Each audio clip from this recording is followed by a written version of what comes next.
मेरे प्यारे भाइयों और बहनों, आओ हम उस हस्ती का जिक्र करें जो सारी कायनात के लिए रहमत बनकर आए, जिनका नाम सुनते ही दिलों को सुकून मिलता है, आँखों को ठंडक मिलती है और रूह को रोशनी मिलती है। वह हैं हमारे प्यारे नबी, हमारे आखिरी रसूल हजरत मोहम्मद मुस्तफ़ा रसूलुल्लाह सल्लल्लाहु अलैहि वसल्लम, जिनका जिक्र करना इबादत है और जिनकी सीरत पर चलना कामयाबी है। रसूलुल्लाह सल्लल्लाहु अलैहि वसल्लम की पैदाइश उस वक्त हुई जब पूरी दुनिया अंधेरों में डूबी हुई थी। लोग कुफ्र और शिर्क में थे। मक्का की गलियों में बतों की पूजा होती थी। औरतों को जिल्लत की नजर से देखा जाता था। मासूम बच्चियों को जिंदा दफना दिया जाता था। इंसानियत अपने रास्ते से भटक चुकी थी। जुल्म और नाइंसाफी चारों तरफ थी। ताकतवर कमजोरों को कुचल देते थे और किसी के पास रहमत, किसी के पास इंसाफ का नाम तक न था। ऐसे वक्त में अल्लाह ताला ने अपनी रहमत अपने हबीब को इस दुनिया में भेजा। रसूलुल्लाह सल्लल्लाहु अलैहि वसल्लम का जन्म 12 रबीउल अव्वल सोमवारी के दिन फजर के वक्त मक्का मुकर्रमा की सरजमीन पर हुआ। जब आप पैदा हुए तो पूरी कायनात ने खुशी मनाई। आपके वालिद हजरत अब्दुल्लाह पहले ही इस दुनिया से रुखसत हो चुके थे और आपकी वालिदा का नाम आमिना था। आप यतीमी की हालत में पैदा हुए, लेकिन अल्लाह ने आपके जिक्र को इतना बुलंद किया कि सारी दुनिया में आपका नाम लिया जाने लगा। आपकी पैदाइश के साथ ही अजीबो गरीब निशानियां जाहिर हुई। आमिना बताती हैं कि जब आपने जन्म लिया तो घर से एक ऐसा नूर निकला जिसने शाम के महलों तक रोशनी फैला दी। उस वक्त अरब का रिवाज था कि बच्चे को दूध पिलाने और संभालने के लिए देहात की औरतें लाई जाती ताकि बच्चा खुले वातावरण में पल सके। रसूलुल्लाह सल्लल्लाहु अलैहि वसल्लम को दूध पिलाने का शरफ हजरत हलीमा सादिया को मिला। जैसे ही आप उनके घर आए, उनके घर में बरकतों की बारिश हो गई। सूखी जमीन हरी भरी हो गई। उनके जानवर दूध देने लगे। उनके घर में खुशहाली आ गई। हलीमा सादिया कहती थीं कि मैंने इससे पहले ऐसी बरकत कभी नहीं देखी। यह सब उस बच्चे की वजह से था जो मेरी गोद में आया था। जब आप 4 साल के थे तो एक दिन आप अपने दोस्तों के साथ खेल रहे थे, तभी 2 फरिश्ते आए और उन्होंने आपके सीने को खोला, आपके दिल को जमजम के पानी से धोया और उसमें से शैतानी असर निकाल दिया और उसे नूर से भर दिया। हलीमा घबरा गई, मगर यह सब अल्लाह की तरफ से एक पैगंबरी की तैयारी थी। 6 साल की उम्र में आपकी वालिदा आमिना आपको लेकर मदीना के करीब ननिहाल गईं। वहां से लौटते वक्त अब्वा नामक जगह पर उनका इंतकाल हो गया और आप बिल्कुल यतीम रह गए। इसके बाद आपके दादा अब्दुल मुत्तलिब ने आपको अपनी कफालत में ले लिया। वे आपको बहुत चाहते थे। मक्का की गलियों में जब वे जाते तो आपको अपने साथ लेकर जाते, काबे के पास बैठाते। लोग कहते कि हम भी अपने बच्चों को काबे के पास बिठा दें, मगर अब्दुल मुत्तलिब कहते कि यह बच्चा खास है, इसमें एक नूर है। जब आप 8 साल के हुए तो आपके दादा का भी इंतकाल हो गया और उसके बाद आपके चचा अबू तालिब ने आपको अपनी कफालत में लिया। अबू तालिब गरीब थे मगर आपसे मोहब्बत बहुत करते थे। हमेशा आपकी हिफाजत करते, आपको अपने साथ सफर पर ले जाते। एक बार जब आपकी तरफ काफिले के साथ गए तो वहाँ के एक राहिब बुहैरा ने आपको देखा और कहा कि यह बच्चा नबी होगा, उसके चेहरे पर नबूवत की निशानियां हैं, और उसने अबू तालिब को ताकीद की कि इस बच्चे की हिफाजत करना, क्योंकि यह अल्लाह का रसूल होगा। बचपन से ही रसूलुल्लाह सल्लल्लाहु अलैहि वसल्लम की जिंदगी अलग थी। लोग अपने बच्चों को खेलकूद और शरारत में देखते, मगर आप हमेशा सच्चाई, अमानतदारी और नेक चलन में नजर आते। लोग आपको सादिक और अमीन कहकर पुकारते थे। आप न कभी झूठ बोले, न किसी का माल गलत तरीके से लिया। आपने अपनी जवानी से पहले ही लोगों के दिल जीत लिए। मेरे प्यारे भाइयों और बहनों, जब रसूलुल्लाह सल्लल्लाहु अलैहि वसल्लम 8 साल की उम्र में अपने चचा अबू तालिब की कफालत में आए तो उनका दौर एक नई जिम्मेदारी के साथ शुरू हुआ। अबू तालिब गरीब थे मगर दिल के बहुत बड़े थे। उन्होंने रसूलुल्लाह सल्लल्लाहु अलैहि वसल्लम से इतनी मोहब्बत की कि अपनी औलाद से बढ़कर उनको चाहते, हर वक्त उनकी हिफाजत करते और हर मुश्किल में साथ खड़े रहते। रसूलुल्लाह सल्लल्लाहु अलैहि वसल्लम बचपन ही से मेहनती और खुददार थे। दूसरों पर बोझ बनना उन्हें पसंद नहीं था। इसलिए छोटी उम्र में ही बकरियां चराना शुरू कर दिया और उसी से अपनी रोजी का इंतजाम करने लगे।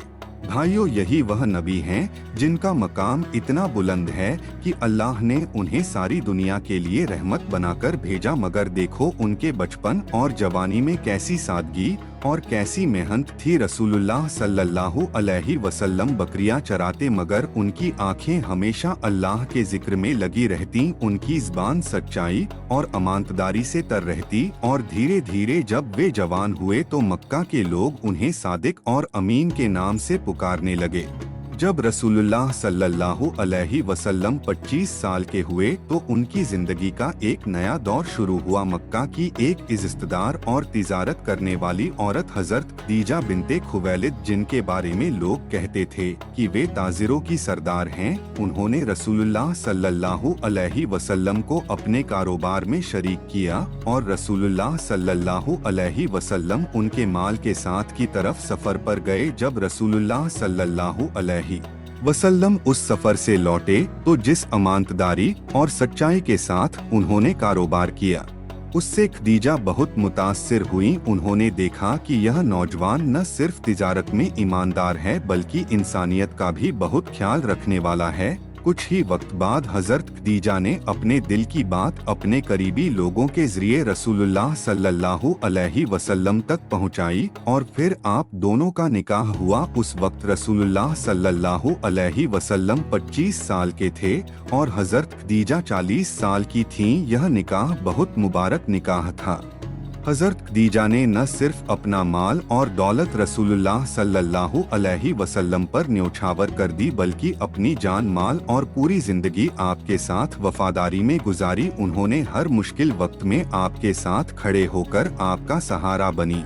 भाइयों, सोचो यह कैसी जिंदगी थी। रसूलुल्लाह सल्लल्लाहु अलैहि वसल्लम जवान हुए तो उन्होंने न किसी बुत को सजदा किया, न किसी गुनाह की तरफ कदम बढ़ाया। उनकी जवानी भी पाकीज़गी और नेकी में गुजरी। जब मक्का में लोग बुतों के सामने सर झुका रहे थे, रसूलुल्लाह सल्लल्लाहु अलैहि वसल्लम उसी मक्का में अल्लाह की तलाश में लगे रहते, काबे के पास बैठकर तन्हाई में इबादत करते और जब कभी समाज में कोई झगड़ा होता तो लोग उन्हें हाकिम बनाते, क्योंकि वे जानते थे कि यह नौजवान कभी झूठ नहीं बोलेगा, कभी धोखा नहीं देगा। एक बार मक्का में काबा की तामीर हो रही थी। जब हजरे अस्वद को अपनी जगह रखना था तो सारे कबीले आपस में झगड़ने लगे। हर कोई चाहता था कि यह काम हम करें, यहाँ तक कि तलवारें खींचने लगीं। तभी किसी ने कहा कि जो शख्स सबसे पहले हरम की तरफ आएगा वही इस मसले का फैसला करेगा। और उसी वक्त रसूलुल्लाह सल्लल्लाहु अलैहि वसल्लम वहां पहुंचे। सब ने कहा कि यह तो सादिक और अमीन हैं, इनका फैसला हम सबको मंजूर होगा। आपने क्या किया? आपने एक कपड़ा लिया, उस पर हजरे अस्वद रखा और हर कबीले के सरदार को कहा कि कपड़े का किनारा पकड़ो। और जब सबने उठाया तो आपने अपने मुबारक हाथों से हजरे अस्वद को उसकी जगह रख दिया। इस तरह झगड़ा खत्म हुआ और सब आपसे खुश हुए। भाइयों, यही थे हमारे नबी रसूलुल्लाह सल्लल्लाहु अलैहि वसल्लम, जिनकी जवानी भी नेकी और सच्चाई में गुजरी और फिर जब अल्लाह ने चाहा तो उन्हें नबूवत के लिए तैयार किया। उनकी जिंदगी का हर लम्हा पाकीज़ा था और हर कदम इंसानियत के लिए रहमत बनकर उठ रहा था। मेरे प्यारे भाइयों और बहनों, जब रसूलुल्लाह सल्लल्लाहु अलैहि वसल्लम 35 साल की उम्र में पहुँचे तो अल्लाह ताला ने उन्हें एक नए सफर के लिए तैयार करना शुरू कर दिया। उनकी आदत यह थी कि वे समाज की बुराइयों से बहुत दूर रहते। जब लोग मक्का की गलियों में बुतों के सामने सजदा करते तो रसूलुल्लाह सल्लल्लाहु अलैहि वसल्लम उस नज़ारे से परेशान हो जाते। उनका दिल चाहता कि इंसान सिर्फ एक अल्लाह की इबादत करे और इसी बेचैनी की वजह से वे अक्सर गारे हिरा जाया करते, जो मक्का से कुछ दूरी पर एक पहाड़ की गुफा है। वहां वे तन्हाई में बैठते, अल्लाह की याद करते और गहरी सोच में डूब जाते। इसी गुफा हिरा में रमजान के महीने की एक रात अल्लाह ताला ने अपनी किताब कुरान का पहला नूर उतारा, जब जिब्रील अमीन अलैहिस्सलाम रसूलुल्लाह सल्लल्लाहु अलैहि वसल्लम के पास आए और कहा, पढ़ो। रसूलुल्लाह सल्लल्लाहु अलैहि वसल्लम ने जवाब दिया, मैं पढ़ा लिखा नहीं हूँ। जिब्रील अलैहिस्सलाम ने 3 बार आपको सीने से लगाया और कहा, इकरा बिस्मि रब्बिकल्लज़ी खलक, यानी पढ़ो अपने रब के नाम से जिसने पैदा किया। यह कुरान की पहली वही थी और यही वह लम्हा था जब रसूलुल्लाह सल्लल्लाहु अलैहि वसल्लम को नबूवत का ताज पहनाया गया। भाइयों, सोचो उस वक्त आप पर क्या गुजरी होगी। एक तरफ अल्लाह का पैगाम, दूसरी तरफ इतनी बड़ी जिम्मेदारी। जब आप गारे हिरा से घर लौटे तो बहुत घबराए हुए थे और कांप रहे थे। घर पहुंचकर आपने अपनी अजीज बीवी हजरत खदीजा से कहा, मुझे ढक दो, मुझे ढक दो। हजरत खदीजा ने आपको ढक दिया और तसल्ली दी और फिर आपकी सारी बातें सुनी। उन्होंने कहा, आप सच बोलते हैं, आप रिश्ते निभाते हैं, आप गरीबों का सहारा बनते हैं, अल्लाह कभी आपको रुस्वा नहीं करेगा। फिर वे आपको वर्का बिन नौफल के पास ले गईं, जो किताबों का इल्म रखते थे। वर्का ने कहा कि यह वही है जो मूसा और ईसा अलैहिस्सलाम पर उतरी थी और यह वही शख्स हैं जिन्हें अल्लाह ने नबी बनाकर भेजा है। इस तरह नबूवत का ऐलान शुरू हुआ और सबसे पहले ईमान लाने वालों में हजरत खदीजा आपकी बीवी, हजरत अली आपके चचेरे भाई, हजरत जैद बिन हारिसा आपके गुलाम और हजरत अबू बकर सिद्दीक आपके प्यारे साथी शामिल हुए। धीरे धीरे इस्लाम का दायरा फैलने लगा, मगर भाइयों, जैसे जैसे रोशनी फैलती गई अंधेरा भी उठने लगा। मक्का के कुरैश के सरदार इस बात से परेशान हो गए कि मोहम्मद सल्लल्लाहु अलैहि वसल्लम लोगों को बुतों की पूजा छोड़कर एक अल्लाह की इबादत की तरफ बुला रहे हैं। उन्होंने हर तरह की साजिशें शुरू कर दी। कभी मजाक उड़ाते, कभी रास्ता रोकते, कभी पत्थर मारते, कभी मीटिंग में गालियां देते। रसूलुल्लाह सल्लल्लाहु अलैहि वसल्लम ने हर जुल्म और हर तकलीफ को सब्र के साथ बर्दाश्त किया, मगर अपने मिशन से पीछे न हटे। दिन रात कहते, ऐ लोगों, कहो अल्लाह एक है, उसके सिवा कोई माबूद नहीं है।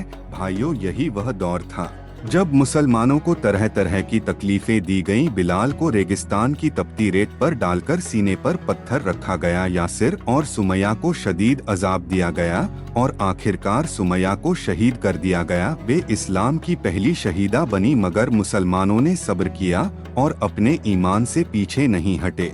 रसूलुल्लाह सल्लल्लाहु अलैहि वसल्लम का सहारा उस वक्त उनके चचा अबू तालिब और बीवी हजरत खदीजा थीं। जब तक ये दोनों जिंदा रहे, कुरैश आपकी जान को नुकसान नहीं पहुंचा सके, मगर जब दोनों का इंतकाल हुआ तो यह साल रसूलुल्लाह सल्लल्लाहु अलैहि वसल्लम के लिए बहुत दुख का साल कहलाया। इसे आमुल हुज़्न यानी गम का साल कहा गया। इसी साल रसूलुल्लाह सल्लल्लाहु अलैहि वसल्लम ताइफ गए ताकि वहां के लोग इस्लाम कबूल करें, मगर उन्होंने भी पत्थरों से मारकर निकाल दिया। उस वक्त आपने अल्लाह से दुआ की, ऐ अल्लाह, अगर तू मुझसे नाराज नहीं है तो मुझे कोई गम नहीं। भाइयों, इसी दौर में अल्लाह ने रसूलुल्लाह सल्लल्लाहु अलैहि वसल्लम को इसरा और मेराज का सफर कराया ताकि उनके दिल को तसल्ली हो और उनके मकाम को दुनिया देख ले। आसमानों तक सफर कराया गया, नबियों से मुलाकात कराई गई और आखिरकार अल्लाह से सीधी बात हुई और मुसलमानों को नमाज का तोहफा मिला। मेरे प्यारे भाइयों और बहनों, रसूलुल्लाह सल्लल्लाहु अलैहि वसल्लम ने ताइफ की तकलीफों और मक्का के जुल्मों के बावजूद अपने मिशन से पीछे हटना गवारा न किया। रात दिन कहते, ऐ लोगों, एक अल्लाह की इबादत करो, उसी को पुकारो, उसी पर भरोसा करो। जब लोग मजाक उड़ाते, पत्थर मारते, गालियां देते तो रसूलुल्लाह सल्लल्लाहु अलैहि वसल्लम सब्र करते और अल्लाह से दुआ करते, ऐ अल्लाह, इन्हें हिदायत दे क्योंकि यह नहीं जानते। मक्का के कुरैश ने जब देखा कि मोहम्मद सल्लल्लाहु अलैहि वसल्लम दिन ब दिन लोगों को इस्लाम की तरफ खींच रहे हैं तो उन्होंने मशवरा किया कि अब इन्हें रोकना जरूरी है। किसी ने कहा कि कैद कर दो, किसी ने कहा कि निकाल दो, मगर सबसे बड़ा मशवरा यह आया कि सब कबीलों के नौजवान इकट्ठा होकर एक साथ हमला करें ताकि अब्दुल मुत्तलिब के खानदान वाले किसी एक कबीले से बदला न ले सकें। भाइयों, अल्लाह को जो मंजूर था वही हुआ। रसूलुल्लाह सल्लल्लाहु अलैहि वसल्लम को हिजरत का हुक्म हुआ। आपने अपने प्यारे साथी अबू बकर सिद्दीक को साथ लिया और रात के अंधेरे में मक्का से निकल पड़े। आपके घर को घेर कर बैठे कुरैश के नौजवान उस वक्त सोए रह गए। अल्लाह ने उनकी आंखों पर पर्दा डाल दिया और आप आसानी से निकल गए। जब कुरैश को खबर मिली तो वे तलवारें लेकर दौड़े, मगर रसूलुल्लाह सल्लल्लाहु अलैहि वसल्लम और अबू बकर पहले ही मक्का से बाहर निकल चुके थे और सबसे पहले गारे सौर में जा छुपे। 3 दिन तक वहीं ठहरे। कुरैश के लोग तलवारें लेकर गार तक पहुंच गए, मगर जब देखा तो गार के मुहाने पर मकड़ी का जाला और कबूतर का घोंसला था। उन्होंने कहा, अगर अंदर कोई होता तो जाला टूटा होता और कबूतर भाग गए होते। इस तरह अल्लाह ने अपने हबीब की हिफाजत की। 3 दिन के बाद रसूलुल्लाह सल्लल्लाहु अलैहि वसल्लम और अबू बकर ने सफर शुरू किया और कई दिनों की मुसाफत के बाद मदीना की सरजमीन पर पहुंचे। भाइयों, वह दिन मदीना के लोगों गली कूचों में निकले और गाते थे कि हमारे शहर में नबी आए हैं और हम पर रहमत बरस गई है। लोग छतों पर खड़े होकर रसूलुल्लाह सल्लल्लाहु अलैहि वसल्लम की राह देख रहे थे। जब आप पहुँचे तो हर कोई चाहता था कि मेरे घर में उतरे, मगर आपने फरमाया कि मेरी ऊँटनी जहाँ बैठेगी वहीं मेरा मुकाम होगा। और ऊँटनी चलकर हजरत अबू अय्यूब अंसारी के घर के सामने बैठ गई। वहीं आपने क़याम किया। भाइयों, यही वह दिन था जब इस्लाम का नया दौर शुरू हुआ। मक्का की तंग गलियों से निकलकर अब मदीना की खुली फिजाओं में इस्लाम का परचम लहराने वाला था। मदीना पहुंचकर सबसे पहला काम रसूलुल्लाह सल्लल्लाहु अलैहि वसल्लम ने यह किया कि मस्जिद नबवी की बुनियाद रखी। आपने खुद अपने हाथों से ईंटें उठाईं और सहाबा भी आपके साथ काम करते रहे। यह मस्जिद सिर्फ नमाज की जगह न थी, बल्कि यह मुसलमानों का मरकज़ थी, जहां दीन की तालीम होती, जहां फैसले होते और जहां इस्लामी समाज की बुनियाद रखी गई। फिर आपने मदीना के तमाम मुसलमानों के बीच मोहब्बत पैदा की और जो मुहाजिर मक्का से आए थे और जो अंसार मदीना के रहने वाले थे, उन मगर सब बराबर हो बना दिया। मुहाजिर अमीर था, कोई गरीब का भाई बनाया गया ताकि वे एक दूसरे की मदद करें। मदीना पहुंचकर आपने गैर मुस्लिम कबीलों के साथ भी एक समझौता किया, जिसे मदीना का मुआहिदा कहते हैं। इसमें यह तय हुआ कि मदीना के तमाम लोग, चाहे मुसलमान हो, यहूदी हो या गैर किसी कबीले से हो, सब मिलकर शहर की हिफाजत करेंगे और किसी पर जुल्म न करेंगे। भाइयों, मक्का की तंग गलियों से निकलकर मदीना की सरजमीन पर इस्लाम को नया सहारा मिला। अब इस्लाम के दुश्मन मक्का से भी ताकतें जुटाने लगे और मुसलमान मदीना से अपने नए समाज की बुनियाद मजबूत करने लगे। यही से आगे इस्लाम और कुफ्र का टकराव शुरू होता है। दोस्तों, आज हमने हजरत मोहम्मद सल्लल्लाहु अलैहि वसल्लम का सफर देखा। जन्म से लेकर मदीना शरीफ तक यह सफर हमें सब्र, ईमान और अल्लाह की रहमत की मिसाल दिखाता है। और याद रखिए, हजरत मोहम्मद सल्लल्लाहु अलैहि वसल्लम की आगामी नबूवत की घटनाएं और नेक मार्ग की हिदायतें मैं बहुत जल्द आपके लिए लेकर आऊंगा। तब तक इस वीडियो को लाइक करें और चैनल को सब्सक्राइब करें और जुड़े रहें, ताकि हर नई घटना और हर सीख आप मिस न करें। यह सफर सिर्फ पढ़ने या सुनने के लिए नहीं, बल्कि दिल को छूने और रूह को सुकून देने के लिए है।